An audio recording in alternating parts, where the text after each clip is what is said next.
proclamamos a vossa ressurreição. Vinde, Senhor Jesus.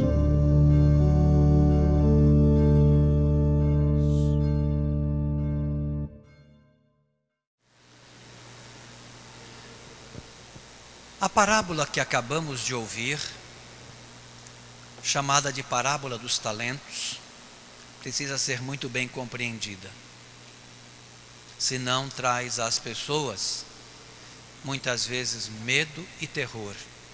E ao invés de mostrar a verdadeira face de Deus, as pessoas passam a ter dele uma imagem desfigurada. Primeiro, nós precisamos entender o que significa talento. O termo em português talento vem do grego, talenton, e é utilizado como sinônimo de dom, de capacidade, por causa dessa parábola. Mas, em grego, a palavra talento não quer dizer isso.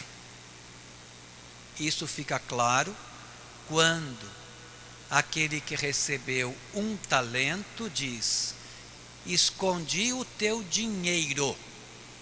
Portanto, talento aqui se trata de dinheiro. É uma medida monetária. A princípio, o termo talento é o equivalente do hebraico kikar. Lá no Antigo Testamento, um kikar era utilizado como medida de peso e equivalia a 34 quilos e 272 gramas. Era uma medida de peso utilizada na comercialização ou na troca, aonde se envolvia ouro ou prata. No tempo de Jesus, essa medida não era mais uma medida de peso, mas sim uma medida monetária. E um talento equivalia a 6.000 denários. Um denário era o salário que um homem recebia por um dia trabalhado. 6.000 denários seria, portanto, o equivalente ao salário de 6.000 dias trabalhados. Se nós transformamos isso em anos para compreender melhor, equivaleria a 16 anos e meio, sem nenhum dia de descanso. Se nós damos o repouso semanal, equivaleria ao salário de um homem durante 18 anos. Portanto, era muita coisa. Era muito dinheiro. O Evangelho utiliza, portanto, essa imagem monetária para quê? Para nos mostrar uma realidade maior, superior. E, a meu ver, as pessoas interpretam, ou muitas vezes direcionam a interpretação, unicamente para essa mentalidade de retribuição. Porque era a mentalidade que era difundida pela cultura farisaica, de que Deus dá e de que Deus pune. Para quem é bom, ele dá; para quem é mau ou não é tão bom, ele castiga. Era essa mentalidade que a classe farisaica passava. Mas, a meu ver, a parábola dos talentos, ela vai mais além. Ela mostra uma outra dimensão que passa desapercebida muitas vezes. Ela quer convidar as pessoas, na verdade, a mostrar qual é a experiência verdadeira que elas fazem de Deus. e a mostrar em que Deus realmente elas acreditam. Olhem o texto. O homem dá 5 talentos a um, 2 a outro e 1 ao terceiro. Os 2 primeiros saem imediatamente para trabalhar com aquilo que receberam. Significa que os 2 primeiros têm uma relação diferente com o patrão. É essa relação íntima que eles têm com o patrão que os move, que os faz procurar trabalhar com aquilo que receberam. O terceiro tem uma relação totalmente distinta dos 2 primeiros. Por que é que ele não vai trabalhar com o que recebeu? Porque a relação que ele tem com o patrão é uma relação equivocada. É uma relação baseada no medo. E o medo o aprisiona. O medo impede que ele possa realmente colocar-se a serviço do seu patrão. Tanto que ele deixa claro qual é a imagem que ele criou do patrão. Assim acontece conosco em relação a Deus. Deus chama cada um de nós, como filhas e filhos, porque Ele é Pai que ama, a colaborar na sua obra, na construção do seu reino.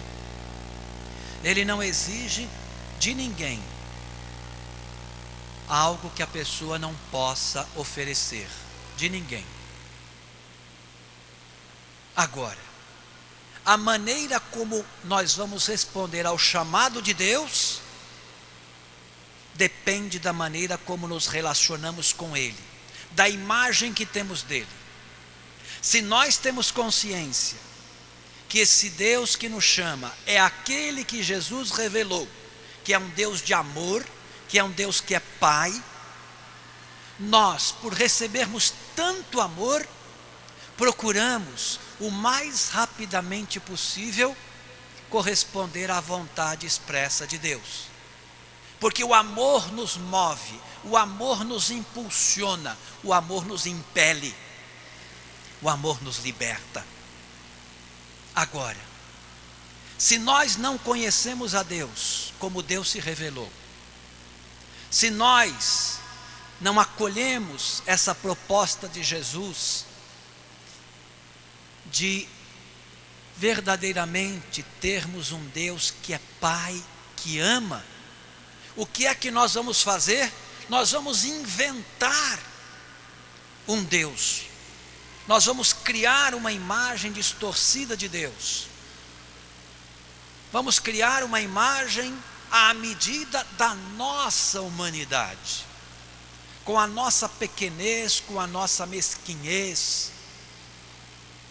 E ficamos reféns, prisioneiros dessa imagem distorcida que nós mesmos construímos. E aí o medo nos domina e nós ficamos simplesmente amarrados. Por quê? Porque ainda não procuramos conhecer de fato quem é Deus e como Ele se revelou. Ainda insistimos em manter aquela velha e carcomida imagem antropomórfica de Deus no Antigo Testamento, que castiga, que condena, que julga, que é quase que um terrível carrasco que está à espreita a todo momento para nos punir pelos nossos erros e pecados. A parábola dos talentos, a meu ver, é a parábola que nos convida a descobrir verdadeiramente o Deus de amor que Cristo revelou. E deixar de lado o Deus terrorista que os fariseus e lideranças judaicas da época de Jesus insistiam em passar para o povo. Quem ama e conhece o amor de Deus, livremente se coloca com todo entusiasmo a trabalhar para que o seu reino seja mais e mais conhecido. Quem não conhece a Deus é prisioneiro da ignorância, do medo, e por causa disso não será castigado por Deus, mas será convidado com mais insistência por esse Pai amoroso, para que a pessoa deixe de lado essas ideias erradas, estranhas, e aceite o verdadeiro Pai de amor que Ele é.